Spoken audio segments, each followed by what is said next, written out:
All right. I think we have all of our key people here, as far as I understand it. And we are just a few minutes past the hour. So we are going to try to move things forward. So without further ado, good afternoon and welcome to MOX9 Demo Day. My name is TR Harrington. I'm the co-program director here at MOX, and I will be your MC for today's video. We are very excited for our 7 startups and their amazing founders to share their business stories with you. Our MOX9 founders include several serial entrepreneurs, including 5 with prior exits. And as a global accelerator, our founders are joining us today from Jakarta, Islamabad, Mumbai, Bangalore, and New Delhi. Today, these fast-growing startups have accumulated more than 3 million monthly active users, 250,000 in monthly gross revenue, and one is already profitable.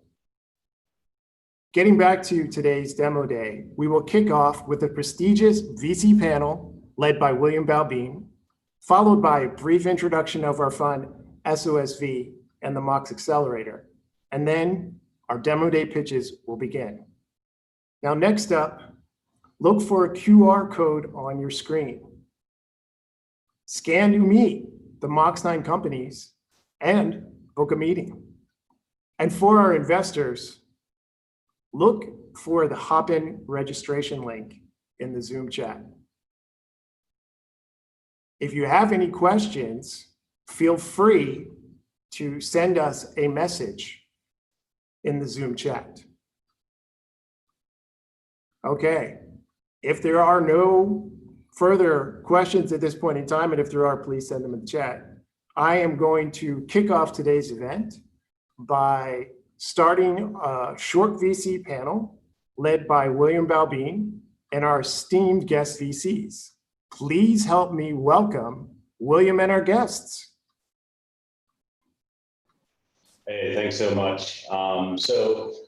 As with all of our MOX demo days, we're really happy to invite some of our friends to share with our community, both the investors and the entrepreneurs.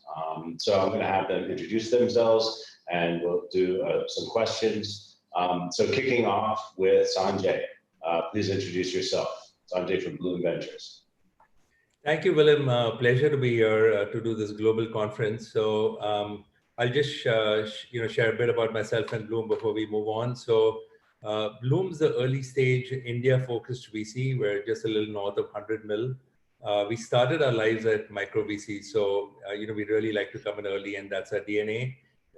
In India, we think of it as 2 buckets. So Bloom looks at about 60% consumer. These are these are edtech, fintech opportunities for India, built in India for India. And 40% are what we call built in India for the world, right? So these are typically, enterprise software or even deep tech, machine learning, robotics ideas. And we have, like a first round capital, we have a fairly large platform. So we help our companies. We believe the work really starts after you cut the check, not before. So we help them with marketing, branding, hiring. We've got quite a large team across Bombay, Delhi, and Bangalore. And finally, we've got strong ties to the Valley. Also, we're part of the Draper Mention network. So we tap into their global network, and that's been wonderful. And we also set up an enterprise accelerator fund called Arca Venture Labs. Very early stage companies from India that want to go global and building deep tech ideas. So. Pleasure to be here with the other panelists and look forward to the panel. Great. Akio, please introduce yourself. Akio from IVP. Hi, everyone. This is Akio from Infinity Ventures. We are actually, just like Sanjay, a similar stage, Series A, early stage investor, mostly investing in Japan and parts of Asia that have some connection to Japan. So mostly North Asia, but we are also venturing into Southeast Asia.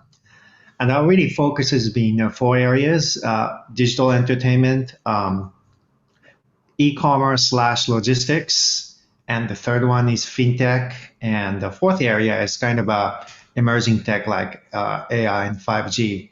Now this last 6 months or 8 months has been actually a great year for us. Our fund's been around just over 10 years, and starting last Q4, we've been having actually series of IPOs. I think by the time this year ends, or in the next 6 months, we should have like 6 to 8 IPOs in multiple markets. So it's been a bad year, I think, global economy wise, but it has been actually a great year for exits. And I'd like to also share with you guys in terms of new investments we are making during this time. Great. Sonia, Sonia, please introduce yourself.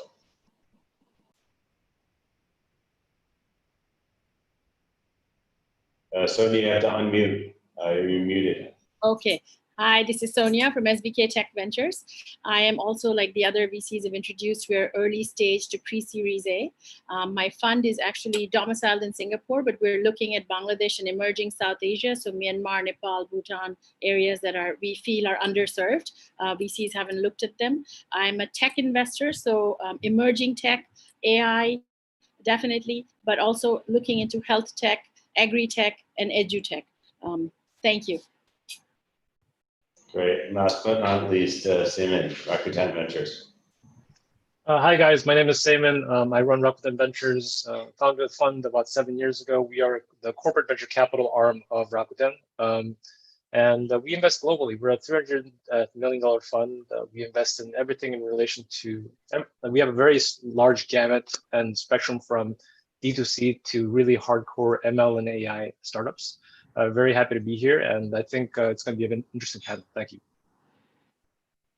Great. So we always kick off the panel just trying to understand what's changed at the margin. We run Mox Demo Days. This is our ninth. We're heading into our end of our fifth year, and love to hear about what's changed in the last 6 months. What's a big trend that you think will be driving what we'll see for the next 12, 18, 24 months in the future.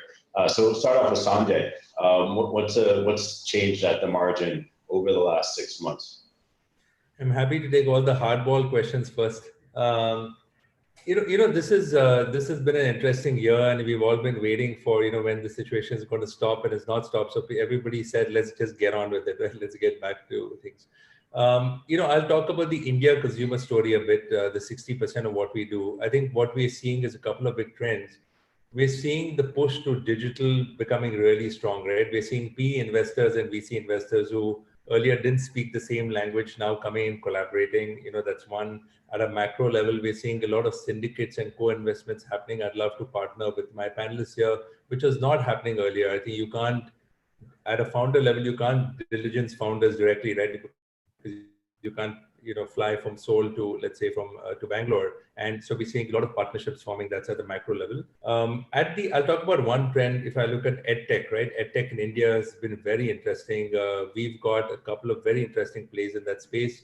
The learning has changed, right? Just the way we learn. I think people have said that you're not going to a teacher anymore, but you're learning and you're doing continuous learning. So we're seeing offline and online come together. We have a couple of companies like Unacademy, right, where Facebook invested in India.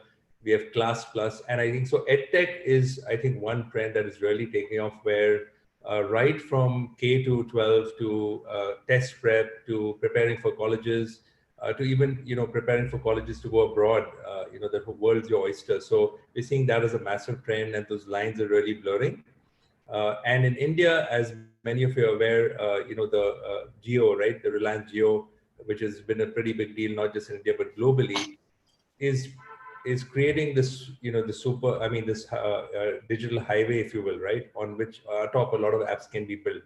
So that's very exciting. They've spent billions of dollars laying out the fiber optic cable, based on which healthcare apps, edtech apps, and other kinds of applications that really serve what we call India 2 and India 3, right? Not just in the big metros, but I know Sonia will relate to this. In other countries too, right? Getting into tier 2 and tier 3 and tier 4 cities, and really enable everybody from farmers to school kids get on that. So EdTech is a massive platform, and we are seeing a lot of value that we created from that as well. So I think that's one huge trend we're very excited about in India. Great. Akio, what are you seeing? Either something that's changed or an area that really interests you right now? Yeah. So in the last 6 months, first of all, personally, I've been actually living inside Zoom for the past 6 months. I have not taken a single physical meeting. So this is now my new home. And so looking from this Zoom window, a lot of interesting things happen. First of all, as I mentioned, exit market actually has been booming. I think globally, the stock markets have done well. And so, of course, it doesn't help you with the company you just invested. But if you've been running long enough like us, I think probably your vintage from early 2010s are now maturing into an exit stage. So right now, it's actually exit market is very strong. And among that, actually, two of the fintech companies, which are both now valued over, I think, 3 billion US. We have two companies that we are the first investors in Series A that went IPO in the last 6 months, and both of them are now valued over 3 billion. And what's interesting is that those fintech companies actually turned out to be a big winner during this COVID because these guys are pure internet platforms, so as not requiring like traditional banking physical presence. And I think also a lot of money flew into this. I think right now, this is definitely one of the strong sectors. The other big sector that we've seen is actually digital entertainment. We are investors behind the largest live streaming platform in Asia outside of China called 17. And I think what has happened is this especially was the case in Japan. When offline entertainment venues got all shut down, people still want entertainment. So that huge wave came to online. And the company had actually record month almost every month. So I think what this 6 months has really done is that we've been betting on this transformation to the internet lifestyle, right? Whether it's fintech, e-commerce, or entertainment. And I think somebody hit this massive fast forward button. So I feel like we're 2020, but we are probably like living 2025 right now because of all the changes that COVID kind of forced upon us. So it's an interesting time right now. I think we're in kind of a inadvertently invented time machine. That's how I feel. Yeah, I mean, for Mox, we just got a double shot because we had COVID, so nobody can go out. And for our 40 consumer internet companies that we invested in India over the last two and a half years, we had we had a lot of our competition have to leave the market very suddenly. So the servers are smoking, as we used to say in the old days. Sonia, what are you seeing? What's the big trend or the change over the last 6 months, especially in your markets where a lot of the audience might not be as familiar?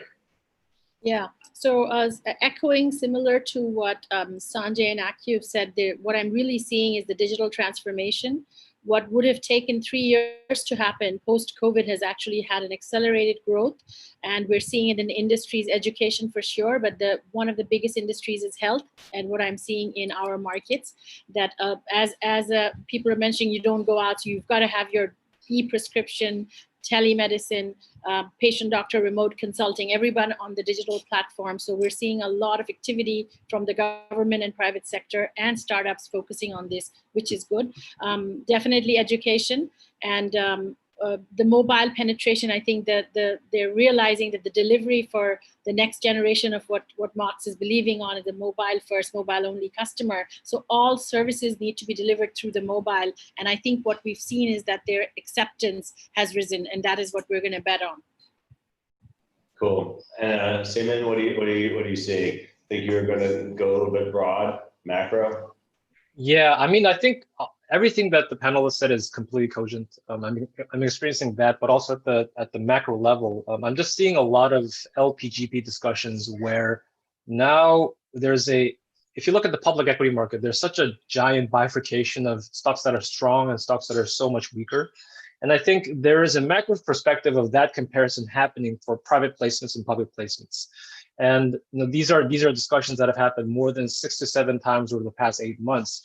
where investors, when they want to deploy capital into venture capital or alternative classes or in public equity, now they actually have a relevant discussion point where even if I put my money correctly into public equity, the stocks into Tesla, that yield can actually match the disjointed, very large yields of venture capital when things turn out well for venture capital.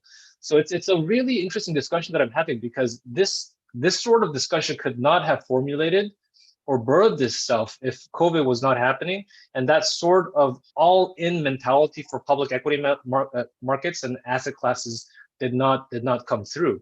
It's one of these things where I make a joke, right? There's no longer any, the whole speculative side of the market has gone away. There's no more sports betting. Where are you going to do the gambling and whatnot? And think about if all of that liquidity, even a fraction of that, has moved into the Robinhoods of the world in order to get that next rush. This has actually happened, and you can actually see that manifesting. And I think it's going to be a much more prevalent discussion that we will be having with LPs in the future. Cool. So one thing about demo days, you got nervous, sometimes young, but at least for Mox, serial entrepreneurs pitching. But what we always love doing is having the VCs pitch a little bit. So as very active, relatively early stage investors, love for you to pitch, to share a recent or the last investment that you made. So kicking off with Akio, what's the problem it's solving, or what's currently happening? Why do how do they solve that challenge? Why do they love? Why do you love the team? And what's the outlook? Where do you think the company will go? Thanks. Sure. So the very latest one, actually, I'm not allowed to discuss yet. Maybe we could do, but today I can. So I'm going to talk about the one that we did back actually in March at the beginning of COVID. So we were actually an existing Series A investor in a company called Buy and Ship out of Hong Kong, and they actually provide international logistics for e-commerce, and they actually already operate in 9 different countries. I think a lot of countries in Southeast Asia as well, like Hong Kong, Macau, Taiwan, Malaysia, Philippines, and so on. And basically, they're allowing shoppers in Asia to shop the world. Basically, and I think you get, I'm actually an active user myself. I think I spent about $2,000 or $3,000 US in shipping on this platform in the last 6 months, because I can't go anywhere. But I have my Amazon Prime membership in the US, and I don't live in the US, but I'm buying from the US. So what happened was this company, normally their annual peak comes around Christmas time, because that's when a lot of online shopping happens, right? And usually February is their slowest month. However, this year, their numbers went, through the roof during February. What happened was people in Asia decided they don't want to go out shopping. They want to just buy things, on the internet. And I believe within the first 2 months of the outbreak, I think people in Asia bought something like 10 or 20 million masks through their platforms. So there's a huge influx of masks coming to Asia, and also other stuff. I actually bought a lot of food from Japan during that time, and US on e-commerce site.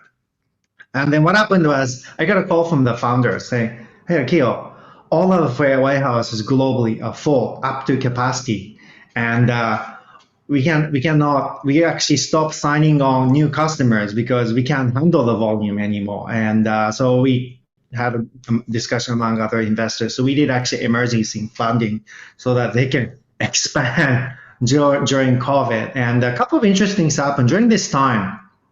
A lot of traditional shipping companies, including EMS, actually stopped shipping because they didn't have capacity to ship it. Whereas our portfolio, actually, they don't use existing infrastructure. They are actually internet company, but they also run their own real logistics. So they have their own air cargo spaces in cargo flights in and out of Asia. So they were able to actually operate when traditional logistics failed.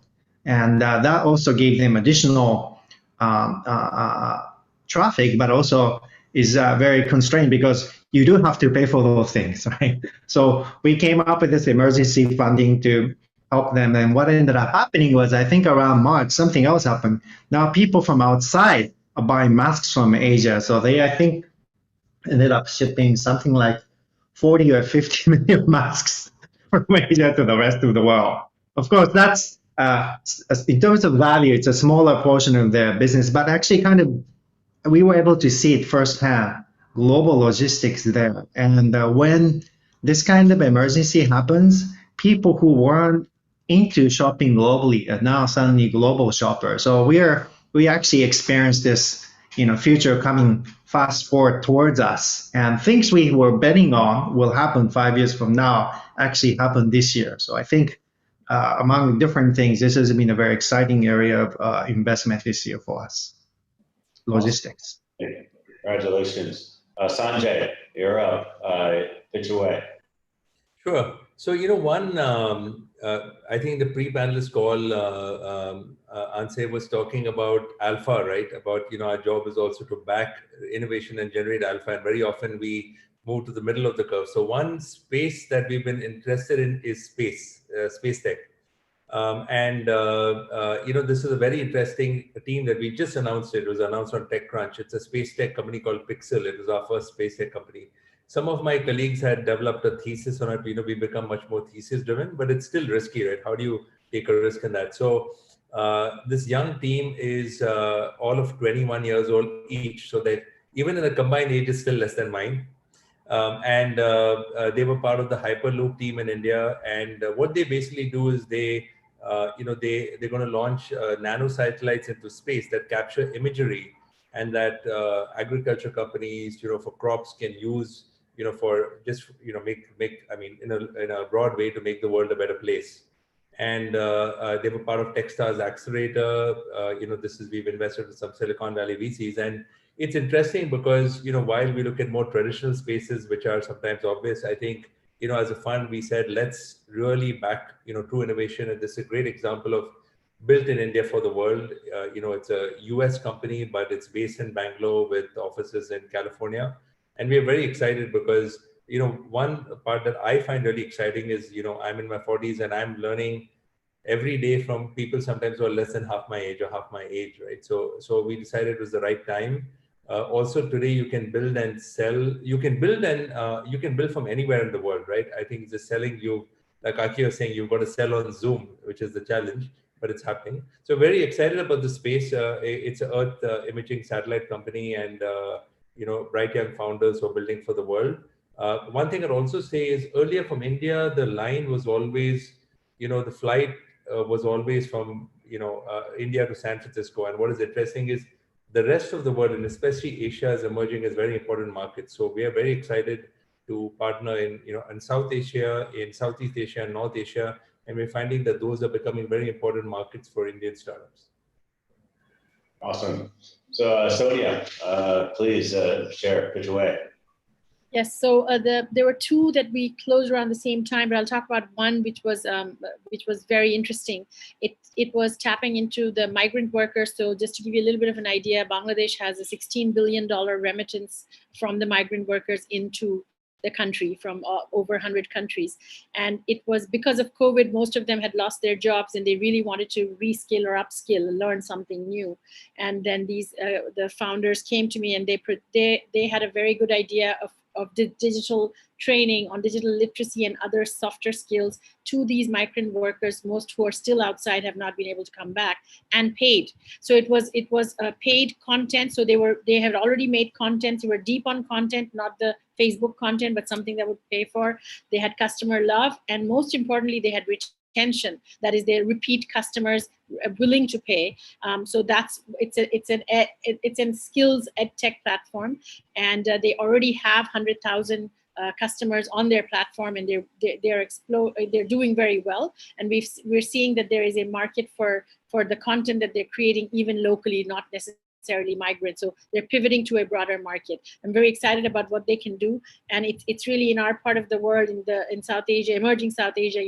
It's like, imagine $1 per person per year got 160 million people just in Bangladesh. There's your $500 million company. So we're seeing that this is working a lot, and I'm excited. Next time we meet, I'll let you know how they're doing. Wonderful.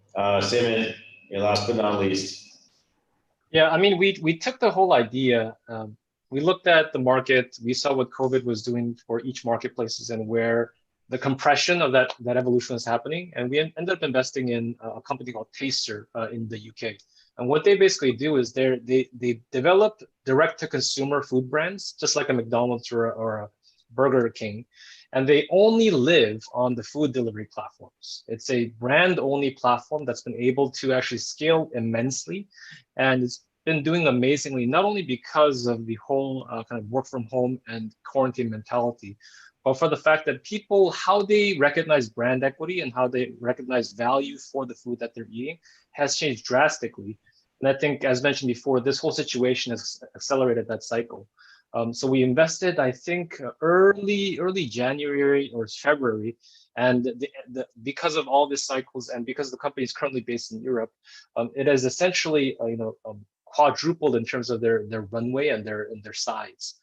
And they are planning very interesting business models which help them extrapolate how the companies will grow. So does a franchising model make sense? Does a platform where you simply rent out how to actually develop these brands as a business make sense? So I think we're living in the brave new world, and those kind of companies are the ones that are enabling how to bring in the idea of a hardcore cloud kitchen, and then how to bring in the ideas of how do people gain affinity for those brands that they consume, whether physically or by the wallet.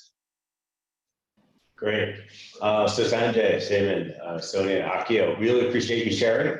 And don't forget to hit the chat for all the investors to log into the networking for after the pitches. So we're going to kick it to TR. Any transition comments here, or just keep on going? Yeah, no. I mean, I'll just say thank you again to our esteemed VC panelists. We had a lot of comments while you guys were speaking. People were very appreciative of the insights you shared. So thank you again for that. Next up, William will briefly introduce our fund, SOSV, the Mox Accelerator, and then the startup pitches will begin. Okay, so back to you, William. Great, thanks a lot. So SOSV is not your typical type of VC. There are very many global VCs, but we're a bit different in that all of the partners, all the teams invest all around the world. So you'll see in Mox companies from literally all around the world. Obviously, we have a very heavy presence in Asia. And for Mox, we're in Shanghai here, where I'm currently in our office, Taipei. We have KL and Delhi.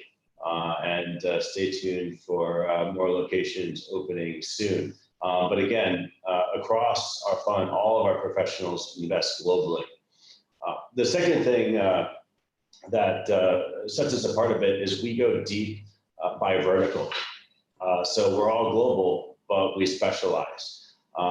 We started very early in hardware and life sciences, from therapeutics to synthetic biology, and also for food and food tech and ag tech. But today you're in what we call cross-border internet. MOX stands for Mobile Accelerator, which primarily focused on consumer internet. So who is SOSV?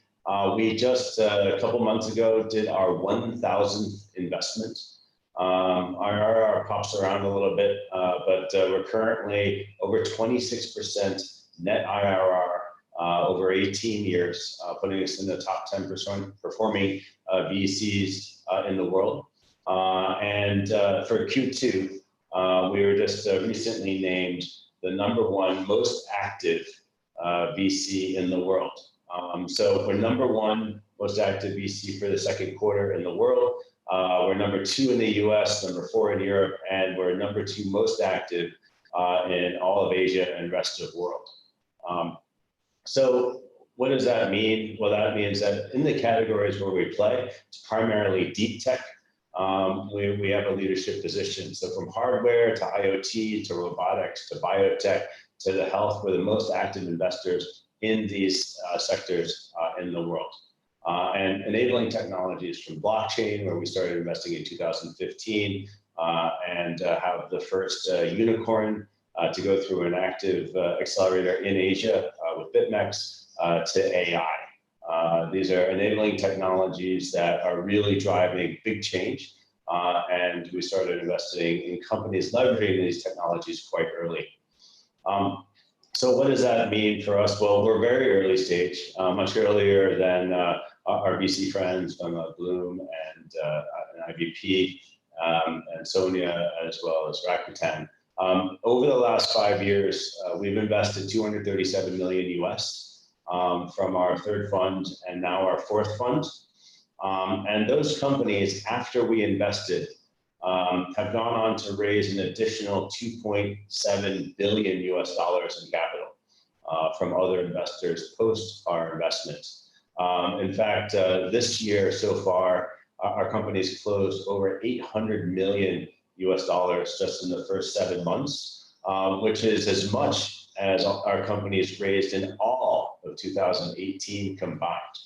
And we're very happy to say that our portfolio from the last 5 years is now worth 17 billion US dollars. So what is MOX? MOX was an idea. It's a startup. MOX stands for Mobile Accelerator, and we're focused on consumer internet, an area which doesn't get a lot of attention, especially over the last few years. But we thought that there is a real opportunity to serve the underserved, to go after the next 4 billion people who will have their lives changed because of technology, because of the smartphone. We're not an EMBA. We're very much mentor-driven. We now have over 400 mentors. I think Akio has been a mentor now for almost a decade. And our goal is to help these consumer internet companies scale up, get users. And we're very happy to announce that over the last 12 months, we have almost 5x'd our monthly active users among our MOX apps and consumer platforms to 70 million MOX users across Southeast Asia, South Asia, and even China and Korea. So what is MOX? Why do we exist? We're like a startup, and we are here to solve entrepreneurs' problems. The first problem that entrepreneurs have, especially in consumer internet, is customer acquisition. Because of Google, because of Facebook, because of Amazon in some markets, because of some big companies like Ali and Tencent and a few other Chinese players, it's very, very expensive for entrepreneurs to get users. And if you're in Indonesia, you've got to spend 60 cents to get a user. And most of those users don't stay. It's almost impossible to make enough money to justify that 60 cents customer user acquisition cost.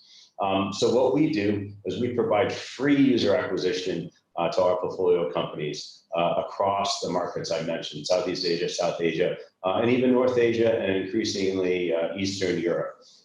We do that by partnering with companies. We partner with large corporations who are under pressure from Google, Facebook, Amazon, and 5 Chinese guys who are under pressure from the traditional large internet players. So everybody from banks to telcos, to handset brands, to TV stations, to media, we partner with them. And in return for them promoting our apps and services, we give them revenue share. Now, the problem is just because you have free users doesn't mean you're making money. Advertising doesn't make money because of Google and Facebook. So where do we make money? Well, there's 4 basic areas that make money. Games makes money, e-commerce makes money.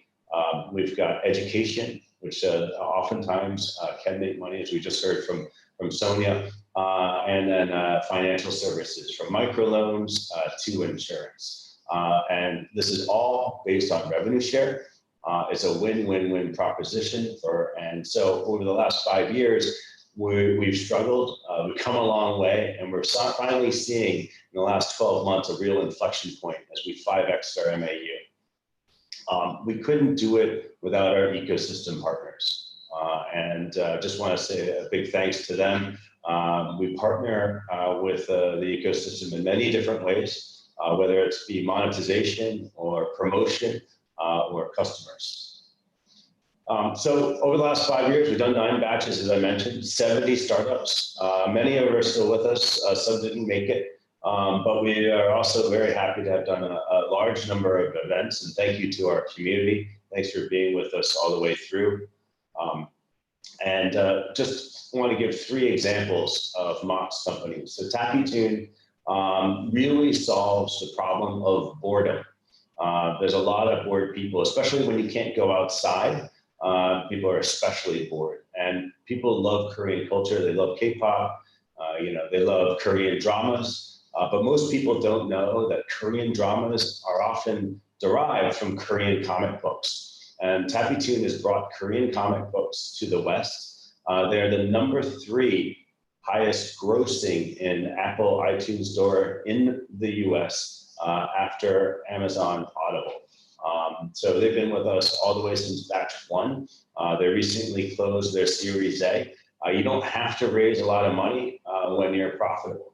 COVID's given them a huge boost because everybody in North America and the other markets that they're active are all locked at home and bored. Second company, which is called SnapAsk. They're based out of Hong Kong, but now they're across Asia. They solve the problem of parents who forgot calculus. So the issue is that you've got your high school kid or even your middle school kid, and they've got a math problem, and now their parents don't know how to help them, or their parents are busy at work. So SnapAsk brings a tutor in now within 11 seconds to have a student tutor help the high school student with that math problem. COVID was a huge boost because everybody was doing schooling from home. And so they saw in just 2 months early this year, for March and April, the same revenue as all of last year. So SnapAsk has been a huge beneficiary.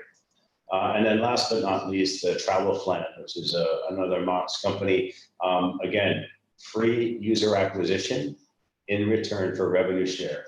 When we invested in June of last year, they had 0 users and 0 GMV. And by end of November, demo day, they had gone to 24 million users and over $500,000 US in GMV with 0 marketing expense. Now they're up to over 45 million users. And again, customer acquisition cost is 0. So thanks a lot. We're really excited and proud of the company's progress and appreciate your time today as we introduce our Mox Batch 9. Thanks a lot. So TR, back to you. Thank you, William. While our first startup gets ready, please note the QR code on your screen. Scan to meet the Mox 9 companies and book a meeting, right? So for all you investors getting ready, this is a little bit more information. And specifically for our investors, look for the Hopin networking registration link in the Zoom chat. Okay. Thank you for your patience. The time has come. Let's start our Mox 9 Demo Day pitches. Please welcome our first startup, Priceoi. Hello, everyone. Meet Tanya. She is an average Pakistani who earns $250 a month. She recently broke her phone. This is a huge problem for Tanya because her phone, her family is on her phone. Her entire life is on her phone.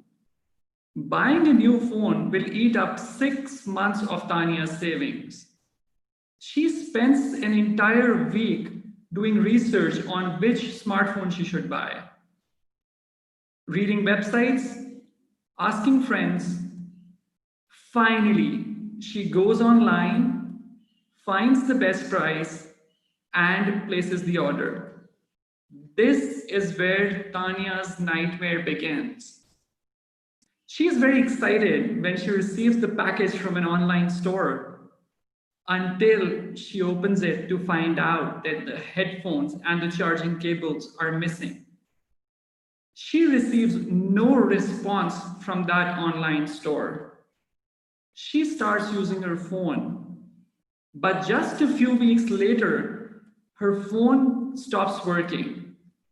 It's blocked by her telecom operator because it was smuggled into the country without paying Pakistani import tax. Now she has to pay the tax in order to get her phone back on. But Tanya is luckier than her best friend because when her best friend's package arrived, all that was inside was a rock. These are early days of e-commerce in Pakistan, and these problems are common in the market. There's no single or reliable website where people can access information, make purchase decisions, receive authentic products, and get quality customer service. This is why we launched Priceoi. We want to be the JD of Pakistan. We started off as the largest price comparison platform in Pakistan with 60 million data points and thousands of product reviews. This year, we launched our own e-commerce platform so people like Tanya and her friend can enjoy a hassle-free shopping experience with authentic products guaranteed. Using Priceoi is very simple.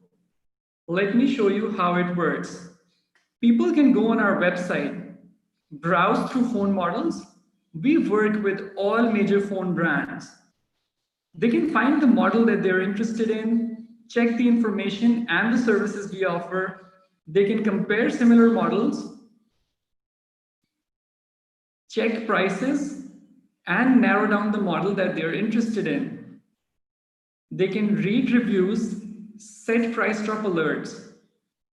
People can simply place an order on Priceoi by just putting in their name, address, and phone number.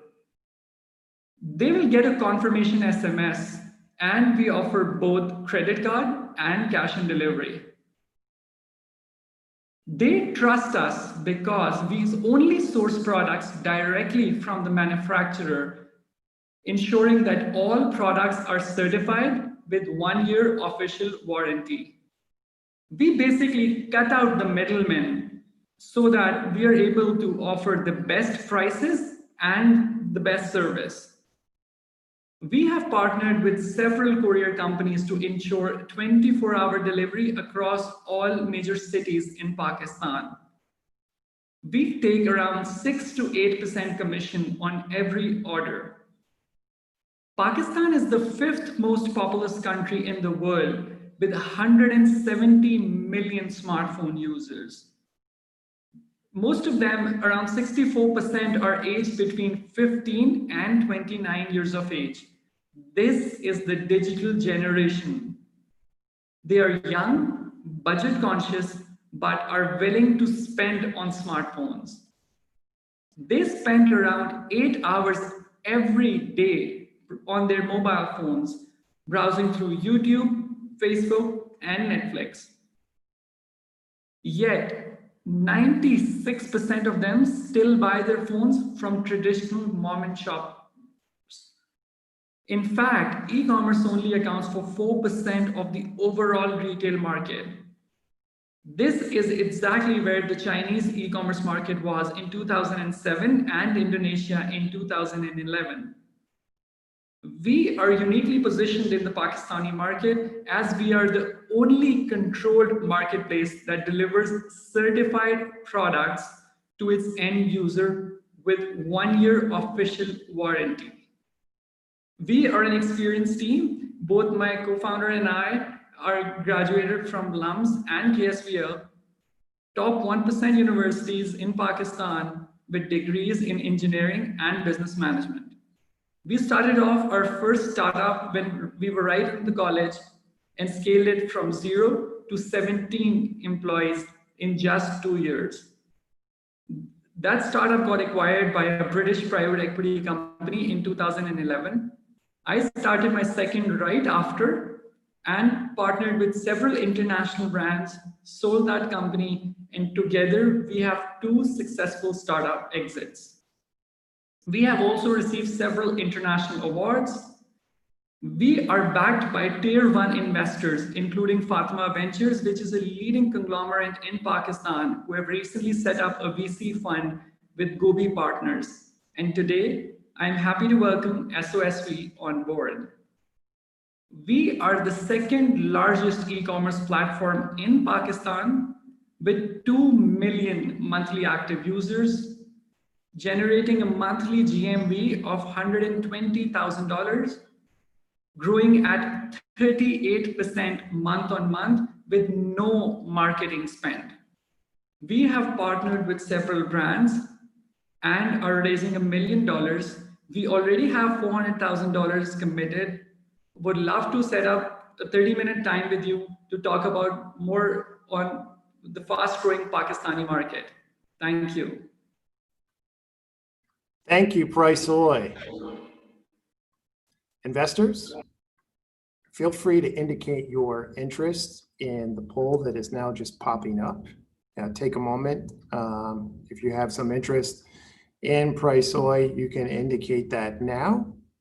And while we are doing that, I am happy to see that our next startup is ready. So without further ado, please help me welcome Token.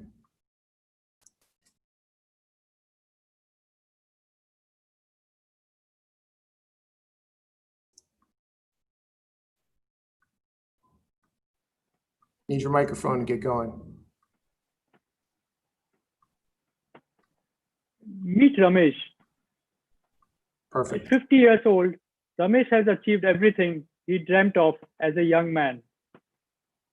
Ramesh runs a small local business, a store called M Creations. M Creations sells fashion apparel and jewelry in the suburbs of Mumbai, India. He has been running his store for the last 30 years, since it was passed down from his father. Ramesh has 10 employees, all of which have been with him for years. It costs Ramesh $4,000 a month to keep his store running. But Ramesh is afraid. Over the past 3 years, he has been steadily losing customers that used to be loyal. Ramesh is losing customers to Amazon. Ramesh is losing to Paytm. And Ramesh is losing to Flipkart. So Ramesh has tried many things to turn around his business. He started running sales, but then customers started demanding discounts all the time. He tried ads in local newspaper, but they didn't work. He tried distributing flyers.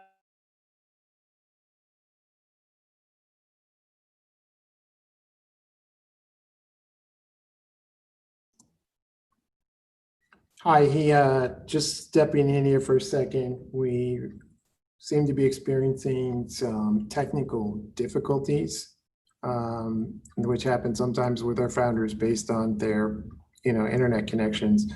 Give us 10 or 15 seconds here, and hopefully we can get a pre-recorded version of this presentation and pitch up and running. Just hang with us here. One more second. Okay, I can see that we're making progress. We have the video up. Can we skip ahead the video a little bit? Meet Ramesh. He has been running the store for almost 30 years, since it was passed down from his father. Ramesh has 10 employees, many of which have been with him for years. It costs Ramesh 4,000 US dollars a month to keep his store running. But Ramesh is afraid. Over the past 3 years, he has been steadily losing customers that used to be loyal. Ramesh is losing customers to Amazon. Ramesh is losing to Paytm. And Ramesh is losing to Flipkart. So Ramesh has tried many things to turn around his business. He started running sales, but then customers started demanding discounts all the time. He tried ads in local newspaper, but they didn't work.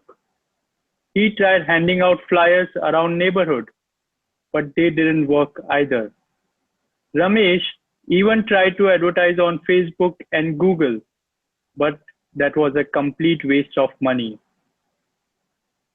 He spent 15 US dollars to get just one customer. We are Token. Token helps small businesses partner together to bring in more customers. Small business owners like Ramesh can now work together with other local businesses to cross-promote and grow their business, all with zero marketing cost. Let me show you how it works. Ramesh receives an invite to the Token community platform from a friend who runs a nearby hair salon. He creates an account. There is no charge. Token is free. Ramesh answers questions about his business that a machine learning based matchmaking system uses to bring in great customers.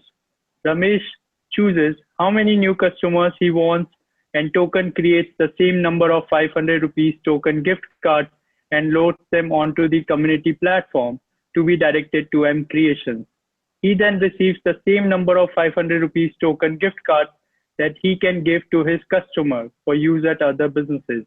Whenever a customer buys something at Ramesh's store, he thanks them by giving them a Token gift card, while other businesses across the community are also thanking their customers with 500 rupees Token gift card to be used at other community businesses.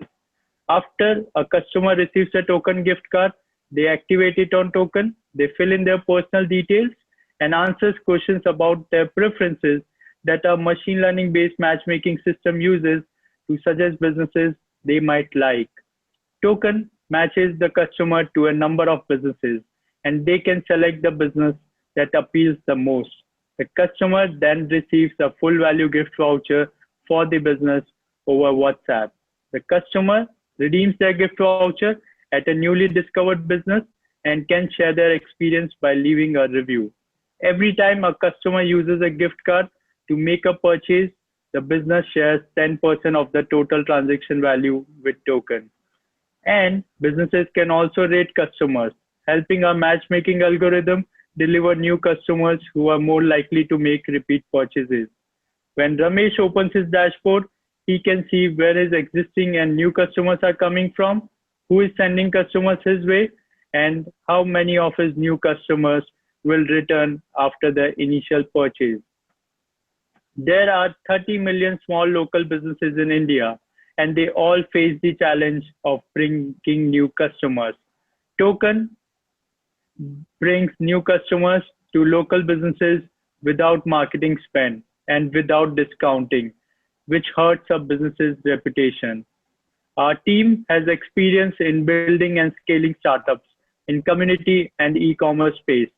Starting with me, I was the founding team member at Creda, which raised 20 million US dollars, where I headed product marketing and built a community of 10 million automobile users.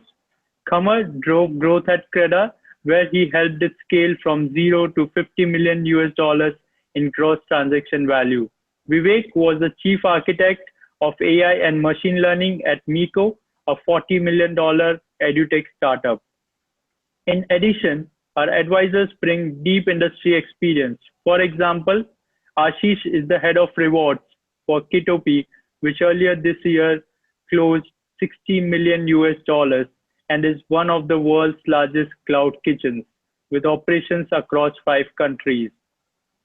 We have signed over 1,500 merchants, and since COVID hit, we have doubled the number of businesses on the platform. Our small business partners have brought over 100,000 consumers onto our platform with an acquisition cost of $0. Our consumers have already activated 200,000 token gift cards, representing 200,000 new customers for our small business partners, and we are growing 20% every month. And our small business partners have seen $800,000 in gross transaction value, revenue they would never have generated without token. We are raising $1 million with commitment from Sosv and existing investors. If you are interested in empowering local businesses through machine learning driven cross promotion, let's have a chat. Thank you, Token. Okay, investors, please take a moment to indicate your interest.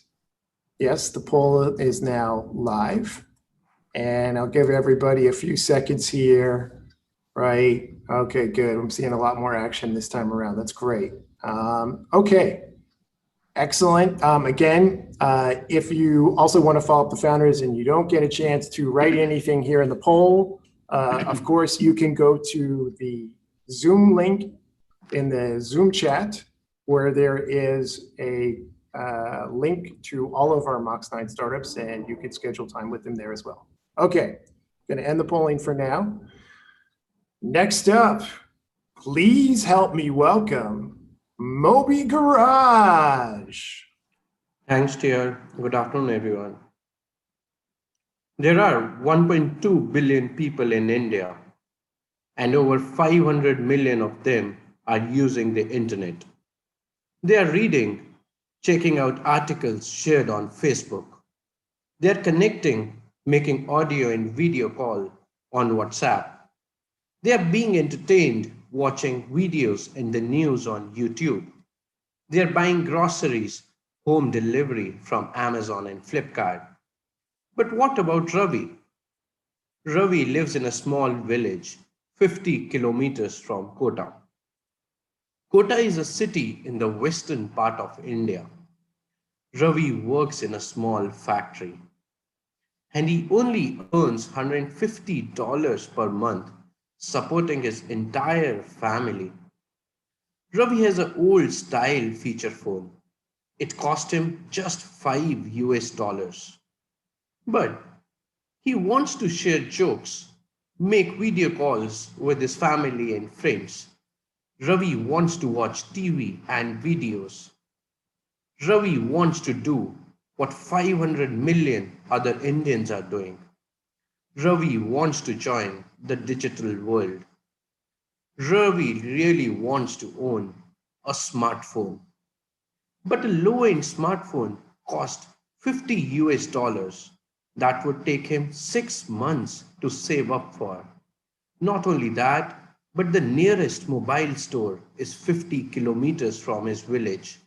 Traveling there would cost him a day's wages. We are Moby Garage. We are digitizing India's fragmented second-hand smartphone market with artificial intelligence. We source, refurbish, test, and sell used smartphones for 70% cheaper than a new smartphone, including certified components and a 1-year warranty. Let me show you how it works. Indian consumers love to upgrade their smartphone. When they buy a new phone, they almost always sell their old phone. With each new phone purchased, one used phone is sold. More than 500,000 used phones are sold every day in India. These used phones aren't sold to people. They are sold to Amazon, Flipkart, and in offline markets as a part of the customer exchange offers. Mobi Garage is partnered with these markets and we buy the used phones. First, we run a series of diagnostics on the smartphones to determine if they can be refurbished or it's just better to break them for spare parts. We source and purchase any components that might be needed from a network of certified suppliers. Our experts then repair and refurbish the phones. We then preload the smartphone with apps and services from our partners. We take a revenue share, yes, revenue share on the lifetime revenue. We box these devices. After boxing, we sell these devices online through our e-commerce marketplace, mobigarage.com, and offline through our unique hub and spoke distribution network covering the multi-billion dollar tier 2, tier 3, and tier 4 markets in India. The market for smartphones in India is worth $40 billion a year, second in size only to China. Our reliability and strong supply elements give us a unique competitive edge in the market. Mobi Garage is consolidating the fragmented components and second-hand smartphone market, and we are monetizing not just from selling the phones, but also from revenue share, from games, e-commerce, education, financial services, from partners such as other Mox apps. My name is Vaibhav, and while at Accenture and ZS, I drove business worth 100 million US dollars from Fortune 500 companies such as Johnson & Johnson, Pfizer, Sanofi, and Merck. Pulkit was previously a manager at Reliance and was instrumental in driving a strategic partnership with the #1 e-commerce platform in India. Mobi Garage has a strong network of partnerships with e-commerce partners who sell us the used phones. Thanks to Pulkit, we are the exclusive supplier of Flipkart.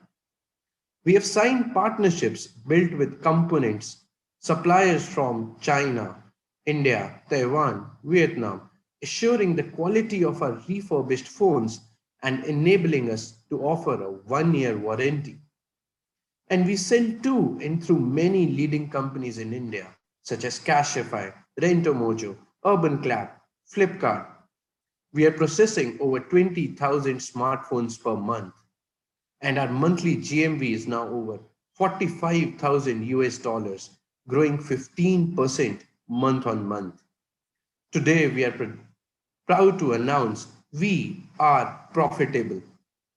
We are the Xiaomi of refurbished phones, making money both on the hardware and on the internet. We are raising 1.5 million US dollars to support our growth. Thank you. Thank you, Mobi Garage. As you can see, the poll is already up and running, so please take a moment to indicate your respective interest in Mobi Garage while our next startup founder gets their presentation ready. Giving everybody a few more seconds here. And again, if there's any startup you didn't get a chance or you were late to fill in or indicate your interest, just reach out in the chat and somebody will assist you. Well, thank you so much again. Next up, please help me welcome Super Pro. Thanks, TR. Good afternoon, everybody. I'd like you to meet Kunal. He lives in a tier 1 city in India called Pune. Life is good. He is an analytics expert. He meets potential clients at conferences, industry events, and meetups. Clients line up to get his help in optimizing their sales. He works out of their offices for a few days and gets paid. Kunal is making 3,000 US dollars a month doing what he loves. And then COVID hits. Pune has been shut down for over 4 months. The internet is taking off and Kunal has a lot of demand from clients. But he's stuck at home juggling his online presence and marketing, online scheduling, online calls, and online invoicing for online billing. He's working twice the hours and delivering only half as much as he tries to manage his consulting business during work from home. We are SuperPro. We are the Shopify for independent consultants and professionals. We help traditionally offline experts like Kunal bring their entire business online. From professional website landing page, online meeting scheduling, payment collection, automated emails, video calls, to CRM. We give Kunal all the tools he needs integrated into one platform to move his offline consulting business online. Let me show how it works. Kunal hits our website and enters his email. He wants to start with a website, so he chooses an address for his website. He connects his calendar, enters his details, and uploads a video intro to who he is and the consulting services he provides. He can charge any way he wants, one-on-one or one-to-many sessions or projects. Kunal sets his pricing, enters his availability, and he's open for business. SuperPro also makes it easy for Kunal's clients. They can browse his offering, select a service, choose a slot, ask any questions they might have, and make the payment. Kunal and his client both get confirmations and reminders on email, SMS, and WhatsApp.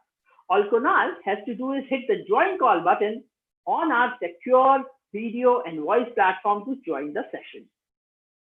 Just like Shopify, Kunal can manage his business on the SuperPro dashboard. Visits, bookings, recordings, transcripts, and payments. And he automatically gets paid after each session, minus our 10% commission. And if Kunal wants to go after new clients, our AI analyzes all the data we have on a company on our platform, giving him a constant flow of high potential leads for new customers. Kunal discovers that he is saving an hour every day on admin and making 30% more. And he only has to pay SuperPro if he is making money.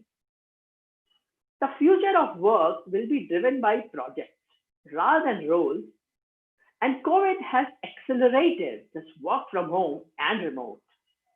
We believe this is a huge opportunity. There are over 1 million experts, trainers, coaches, and influencers worldwide, with India alone having 200,000 of them. SuperPro is an integrated solution for independent consultants and knowledge workers, while other platforms offer only single pieces of the puzzle. And we are leveraging our growing data store and machine learning to better match our consultants with clients. Vivek is our CTO. He dropped out from IIT Kharagpur to start a machine learning hardware tech company where he won the Asia's Rising Star Award by TIE and the Most Innovative Product Award by IESA. Vijay, our COO, studied at IIT Kharagpur and got hired by Fidelity Investments as a data scientist, where he developed their NLP platform and built a chatbot now used by more than 2 million customers. Sagar is our Chief Business Officer. Last year, he closed the world's largest engineering services deal for $65 million US. Earlier, he headed the global R&D strategic sourcing at Intel for mobile communications, with a portfolio of $250 million across 17 countries. And I am Gaurav Tripathi, the CEO of SuperPro. I did my first tech startup while studying at IIT Bombay, and in my last venture, Innoplexis, where I was the technical co-founder, I filed over 30 US patents around AI and raised $35 million in venture capital. We are backed by amazing investors, Sosv and Om Fellows Ventures. Kunal is actually one of our super pros. Last month, we signed a partnership with Analytics Vidya, the largest community of analytics professionals and experts in India with 500,000 data science professionals. We also partnered with India's largest online gifting portal, a leading robo-advisory service, a world-leading edtech company, and one of the leading AI fintech companies in Asia. Since launching 4 months ago, we have over 500 independent professionals on SuperPro, and we have processed over 13,000 paid minutes in video calls. We are raising $500,000 to empower 10,000 independent professionals to bring their offline business online and remote in next 12 months. Let's set up a time to talk about the future of work. Thank you. Thank you, Super Pro. Okay, again, we will have a poll popping up here shortly to give our investors in the audience a moment to indicate their relative interest to follow up with Super Pro. And again, for any reason, if you missed the poll or weren't able to indicate your interest, please connect with us on the Zoom chat and somebody will assist you to help you connect. Okay, thank you very much again, Super Pro. Looks like our next startup is ready. So without any further delay, let me welcome Deliver Fuel. Thanks, TR. Good afternoon, everyone. I would like to introduce you to Mr. Sharma. He is the owner of a manufacturing business based out of Delhi in India. India is a tough place to run a factory. The electricity shuts off for an average of 2 hours on daily basis, disrupting his operations. Like most of the manufacturers, he has set up a diesel electricity generator to provide backup power. But buying fuel for the generators is painful. It takes 300 liters of diesel fuel to fill his generator tanks. Mr. Sharma has his head of purchasing handle all the buying for the fuel for diesel electricity generators.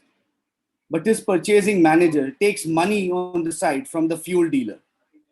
To make up for this, fuel dealer adulterates the fuel, diluting it down. Then an unlicensed fuel tanker brings the fuel to the factory and only puts 285 liters of fuel in the generator tanks instead of full 300 liters. Another kickback for the purchasing manager. This diluted fuel damages the diesel electricity generator over time.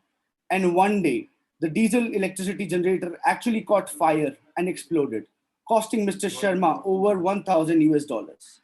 We started Deliver Fuel to solve Mr. Sharma's problem. Deliver Fuel is India's first legal, licensed, and transparent on-demand fuel delivery service using tech-enabled delivery vehicles. Partnered with government oil companies. Deliver Fuel is digitizing India's massive fuel market. Let me show you how it works. So Mr. Sharma signs up on Deliver Fuel app. He enters his company details and what type of equipment he is sourcing fuel for. After his account is set up, he can locate our smart fuel delivery tankers. And Mr. Sharma can pay on the spot and schedule a delivery as well.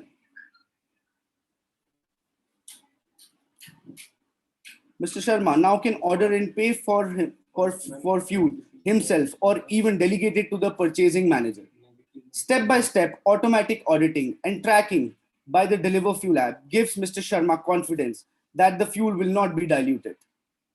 At the time of delivery, Mr. Sharma has to provide the right one-time password, then only the fueling starts. There is no other way of taking out fuel from our smart tankers. Now, Mr. Sharma orders fuel from Deliver Fuel app only.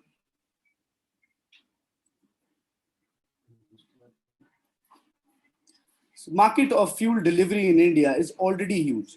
$128 billion US dollars and growing 10% every year. Over 80% of the market is served by unlicensed fuel tankers and fuel dealers selling fake fuel and delivering less than promised.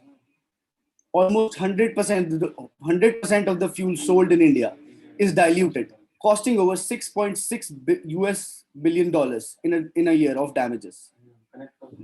Deliver Fuel is better because we bring 100% transparency and trust to the fuel industry. And we are the first fully licensed government-supported fuel delivery platform in India. My name is Vishwadeep. I'm the CEO of Deliver Fuel. I'm personally so interested in petroleum industry that while in college, my friends were doing internship in offices. I started working at a gas station, my family friend's gas station. And that's when I realized the gap is huge in the fuel delivery market in India. My co-founder Kapil Malhotra is a serial entrepreneur and a chartered accountant who has built his own startup from 0 to 200 employees across 35 cities in India. We have already signed 150 plus corporate clients, and we have delivered more than 700,000 liters of fuel. And our sales are now starting to take off. We are raising $1 million US dollars to support the demand from our pipeline of customers for clean fuel from India's only nationwide fuel delivery license holder. Let's set up a time to talk about the opportunity to digitize India's massive fuel market. Thank you. Well, thank you, Deliver Fuel. Now let's get the poll running here, and we will give the investors a second to indicate their relative interest in Deliver Fuel and this exciting business that they have going. And again, if anybody misses the poll for whatever reason, just connect with us in the Zoom chat and somebody will be there to support you or help you connect with the company offline. Okay, thank you very much again, Deliver Fuel. And I see our next founder is getting their presentation ready. All right, it is now up and ready to go. So please help me welcome our next MOX9 Demo Day startup, Vanny. Thank you so much, TR. Everyone is talking about the smart voice platforms. Google has Google Assistant, Apple has Siri, and Samsung has Bixby. They are all amazingly useful, except that these smart voice platforms do not speak Indian languages. Less than 1% Indians speak English as their native language. In India, there are 22 official languages and countless dialects. Even though smart voice platforms like Google Assistant can support multiple languages, but it can't handle the diversity of local dialects and accents. As a result, only 8% consumers are using smart voice platforms. And that is why we have created Vanny, India's first ever voice assistant. Vanny gives its user flexibility and freedom to communicate with their smartphones in their local dialect with their own accent. Meet Raj, who is a 25-year-old young Indian. Raj can speak Punjabi, but not English. Raj searches for voice assistant on Google Play Store and finds Vanny. On the home screen of Vanny, Raj can create its own voice commands. Here, Raj sets Vanny so that when his phone rings and he says Namaste, his phone will answer the call. Vanny asks Raj to say Namaste twice to recognize his accent. Vanny's AI trains voice sample of Raj locally on his smartphone, so Raj do not even need to be connected with internet to set up Vanny. Now, whenever Raj is driving and his phone rings, he can simply answer that by saying Namaste. Or if he gets a call from telemarketer, he can block them simply by saying block. Raj can check out all his calls on the Vanny dashboard. There, he can also discover Vanny content such as games. Raj loves to play our game from our partners. In fact, he wants to reach at the top of the leaderboard. we are partnering with MOX companies. We now deliver games, financial services, and e-commerce to our users, and Vani take revenue share out of that. So Vani is much beyond voice assistant platform. We deliver all the services to our users they require on their smartphones. The market size of the voice assistant market is 1.2 billion US dollars worldwide. And for Asia, it's 390 million US dollars, and it's increasing 27% year on year. Vani supports every language, dialect, and accent as we personalize command for each user. Vani even works in offline mode. No internet required at all like all the others. My name is Jatin. I previously led development and growth teams, managed team of 12 people responsible for $600,000 business in annual revenue. I exited in my last startup in health tech space where I grew revenues by 10x within a span of 1.5 years. Sachin built 27 tech products so far for the companies like Photon and Sosv that scale to over more than 50 million users at this moment. Sparsh has created and run consumer mobile digital engagement platform for the companies like Fidelity and PwC, which is one of the largest consumer-focused investment companies in the world. We have been backed by amazing investors. Sosv, Animoca Brands, RTCN Investments, NASCOM 10,000 Startup, which is the largest accelerator program of India.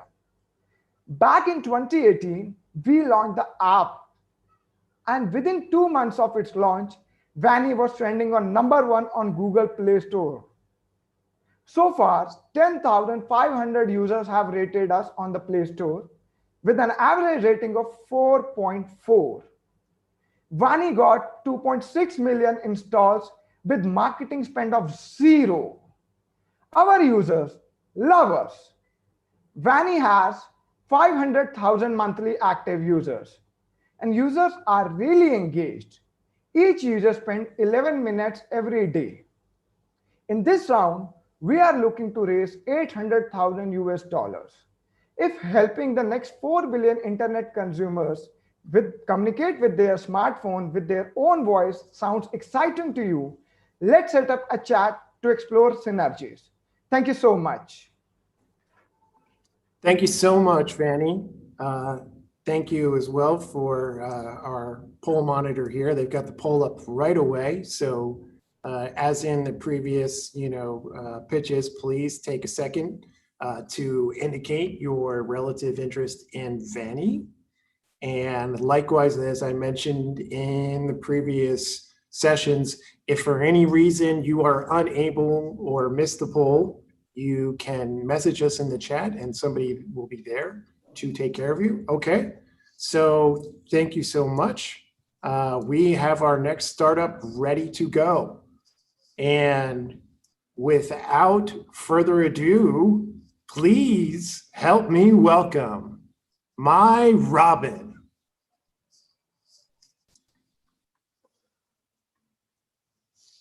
Please meet Arif from Indonesia. Arif owns 8 warehouses across Jakarta in Indonesia. On average, each warehouse has around 80 workers.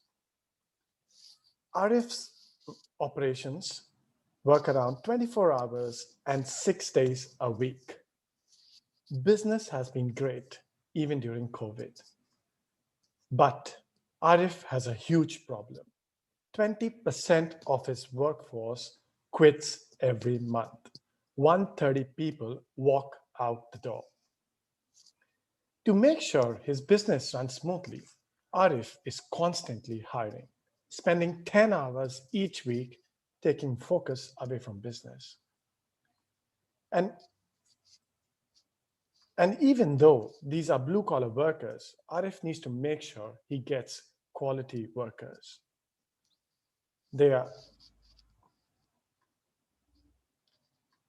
So Arif does what he has always done. He posts wanted posters outside his warehouses. He asks his workers to refer friends and family who are looking for work, and he also posts on social media. Arif manages to get 150 CVs in a week, but many of these CVs are handwritten. The applicants do not have access to computers to make their CVs. The CVs are hard to analyze.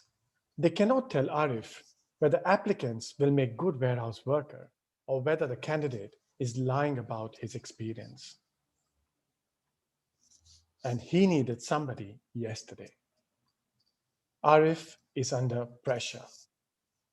He is frustrated. He needs help.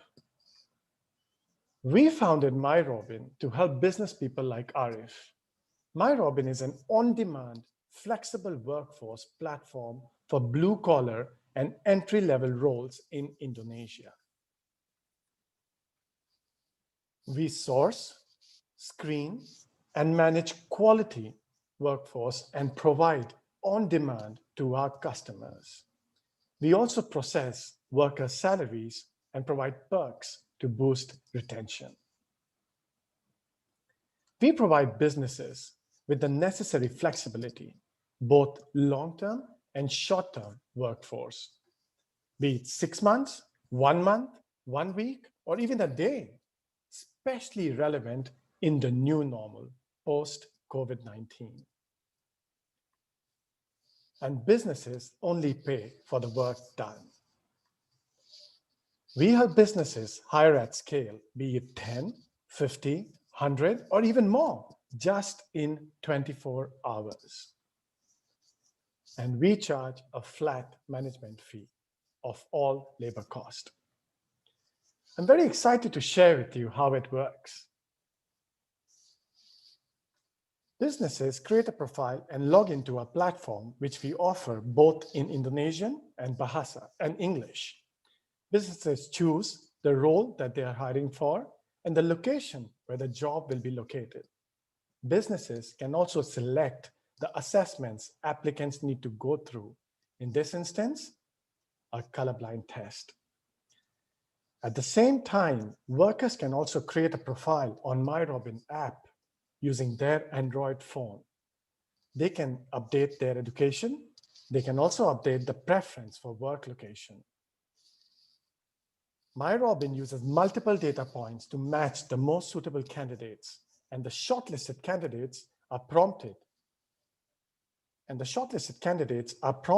go through assessments. In this instance, a colorblind test or a basic reasoning test for administrative staff. Only the top qualifying candidates are then connected with the businesses. We also help businesses track attendance of their workers via a simple QR code. Based on their attendance, the payments are processed via MyRobin, and we charge a management fee. We don't just stop there. We provide our working community with cheap interest rate payday loans, and we take a small fee. Workers can also select trainings in the city of their choice and a training of their need, and we charge a small fee. Workers can also buy daily needs like mobile data via the MyRobin platform, and we again take a small fee.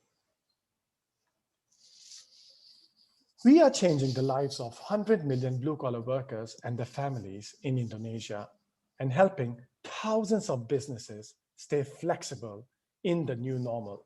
This is the future of work. We started with logistics and warehousing, and now we are expanding to FMCG, F&B, retail, and hospitality. Our technology enables us to provide companies with quality workers at scale in 24 hours through automatic screening, assessments, and analysis of commute times.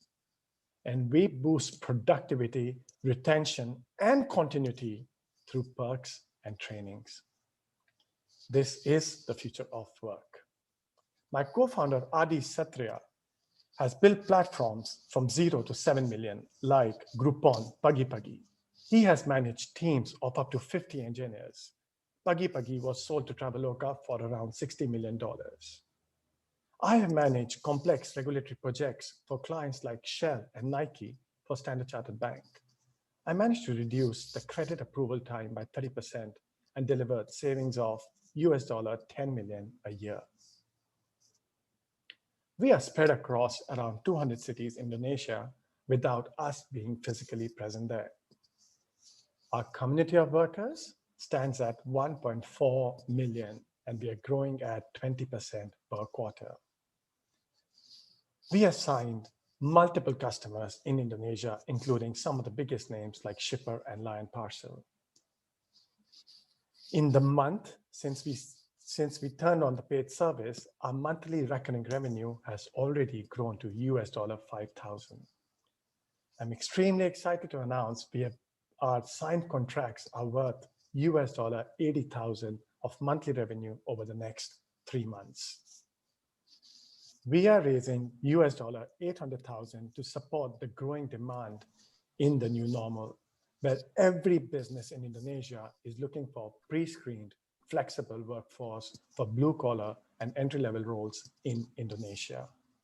If you are excited about this opportunity, I would love to discuss with you about the future of work for blue-collar workers. Thank you very much. Thank you, my Robin. Again, the poll will pop up, so please take a moment to express or indicate your relative interest to meet up with my Robin. And again, if for any reason you do not get your indication in before we close the poll in another 5 to 10 seconds, then of course, as I've mentioned, we have our friendly Mox team in the Zoom chat who are there to assist you. Okay, so thank you again, my Robin. These are our Mox 9 Demo Day startups, okay? For those of you following us on Facebook Live, this concludes our live stream event. Thank you so much for supporting SOSV, Mox Accelerator, and our amazing Mox